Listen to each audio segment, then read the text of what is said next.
Praise lord అందరికీ. ఈరోజు Bible నుంచి ఒక మాట మీతో పంచుకోవాలని ఆశపడుతున్నాను.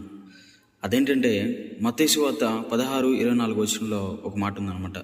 యేసు తన శిష్యులతో, ఎవడైనను నన్ను వెంబడించుకోని ఎడల తన్ను తాను ఉపేక్షించుకొని తన సిలువనెత్తుకొని తన్ను వెంబడింపవలను అని శిష్యులతో చెప్తాడనమాట. ఇక్కడ ఎవడైనను అంటే ఎవడైనా అనమాట.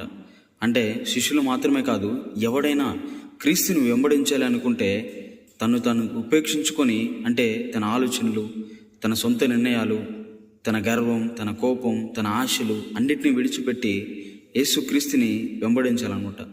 తన సిలువను ఎత్తుకోవటం అంటే ఏంటంటే, ఆ రోజుల్లో సిలువ అనేది శిక్షకు, బాధకు, అవమానంకు నిదర్శనంగా ఉంటుందన్నమాట. ఎవడైతే యేసుక్రీస్తు ప్రభువారిని వెంబడించాలనుకుంటాడో అతను తన సిలువనెత్తుకొని వెంబడించాలన్నమాట.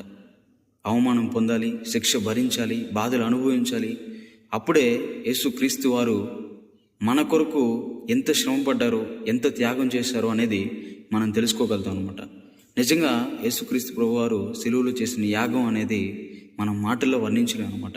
ఒక మనిషి రూపంలో దేవుడు మన కోసం వచ్చి మన పాపాల నిమిత్తం మన కొరకు అంతగా శ్రమించబడి, అంతగా శిక్షించబడి, అంతగా అవమానం పొంది మనల్ని రక్షణలోకి నడిపించడం కోసం దేవుడు మన కోసం తీసుకున్నటువంటి ఒక గొప్ప నిర్ణయం అనమాట.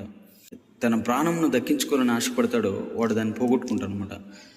అదేవిధంగా ప్రభువు కొరకు మన ప్రాణాన్ని మనం పోగొట్టుకోవాలని ఆశపడ్డామంటే ఖచ్చితంగా మన ప్రాణాన్ని మనం కాపాడుకుంటామంట. దానికి ప్రభువు మన పక్షా నుండి మనకు